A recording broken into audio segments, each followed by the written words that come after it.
आइए दोस्तों अगले सवाल पे चलते हैं। A sum of ₹2000 amounts to ₹4000 in 2 years at compound interest.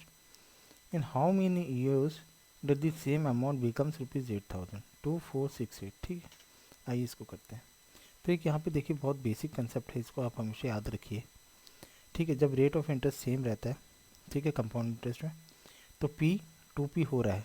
अगर आपको ये कंडीशन दी है, देखिए यहाँ पे क्या है, 2000 है, 4000 हो जा रहा है 2 साल में। ठीक है, तो यहाँ टाइम पीरियड क्या दिया हुआ है, 2 years। पी आपका 2000 है और 2p क्या है, 4000। ठीक है, टाइम आपका सेम है तो क्या होगा, और रेट सेम है तो क्या होगा। ठीक है, यहाँ पे टाइम और रेट देखिए सेम है, तो पी आपका 2p हो गया, सेम टाइम पे सेम रेट पे। अब ये 2p भी क्या होगा, 4p हो जाएगा, सेम टाइम में सेम रेट पे। 4p क्या हो जाएगा, 8p हो जाएगा, सेम टाइम में सेम रेट पे। ये अगर कंडीशन आपने याद रखी तो आपको इस टाइप के क्वेश्चन से दिक्कत नहीं आने वाली है। ठीक है, तो आपको ये 4000 हो गया 2 साल में। रेट ऑफ इंटरेस्ट की यहाँ पे चिंता मत कीजिए, दिया नहीं है तो आप इसको बाय डिफ़ॉल्ट सेम मानिए कि हर साल की ये सेम है। तो यहाँ पे देखिए जब 4000 हो रहा है 2 years में, तो यही 4000 2 years में, और अगले 2 years में क्या हो जाएगा, डबल हो जाएगा 8000। और अगर आपसे और बोले कि यार 8000 हमें चाहिए था, तो यहाँ तक हम आके रुक गए।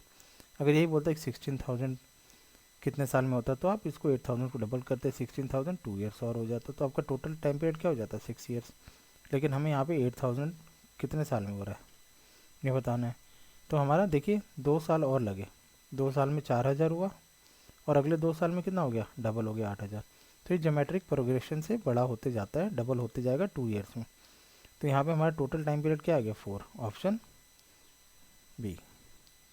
ठीक है, तो एक तो ये तरीका है, फॉर्मूले से आप करेंगे तो आप बहुत कंफ्यूज भी हो जाएंगे उससे करने में। देखिए formula A is equal to P 1+r/100/t है। यहाँ पे हमें देखिए अमाउंट दिया है, प्रिंसिपल दिया है, 2000 हमारा प्रिंसिपल है, 4000 फाइनल अमाउंट है, टाइम पीरियड 2 दिया हुआ है। ठीक है, रेट हमें नहीं पता। तो यहाँ पे हम देखिए एक जनरल सी कंडीशन आ गई है, 2000 इजिकल टू 1000 1+r/100⁴2। ठीक है, मैंने इसको 2 से डिवाइड कर दिया, दोनों तरफ 2 से डिवाइड किया, तो ये 2000 हो गया, ये 2000 1000 हो गया। अब मैं इसको दोनों तरफ स्क्वायर कर दे रहा हूँ। स्क्वायर क्यों कर रहा हूँ, ताकि मेरे को देखिए जो 2000 है ना, अभी इस 2000 को मेरे को कन्वर्ट करना है 8000 में, और यहाँ पे मेरे को ऐसा वैल्यू लानी है कि जो 2000 जो है ना, ये जो 2000 है, यहाँ पे 2000 आ जाए और यहाँ पे 8000 आ जाए। ठीक है, मेरे को फाइनल अमाउंट चाहिए 8000, और प्रिंसिपल भी मुझे 2000 चाहिए। लेकिन आप इसको सीधा मल्टीप्लाई करके भी कर सकते हैं। ठीक है, 2 से मल्टीप्लाई कर देंगे, कुछ ना कुछ कंडीशन करके वैसे कर सकते हैं। लेकिन आपको ध्यान रखना है कि मल्टीप्लाई करके नहीं करना है, इसको हमेशा स्क्वायर करके करना है। तो हम इसको स्क्वायरिंग बोथ साइड्स कर लें, क्योंकि सी क्या होता है, स्क्वायर्स में चलता है। ठीक है, ज्योमेट्रिक प्रोग्रेशन में चलता है। आप इसको मल्टीप्लाई करके इसका कंडीशंस को वायलेट मत कीजिए। ठीक है, तो स्क्वायर में इसको करूँ दोनों तरफ, तो 2000 क्या हो जाएगा, इतने सारे जीरो के साथ हो जाएगा। ठीक है, 40 लाख, ये 10 लाख। ठीक, अभी मेरे को एक्स्ट्रा जीरोज नहीं चाहिए। ठीक है, 3 जीरो मैं कैंसिल आउट कर देता हूँ, क्योंकि यहाँ पे 3 जीरो वाले अमाउंट है, 3 जीरो को मैं कैंसिल आउट कर देता हूँ।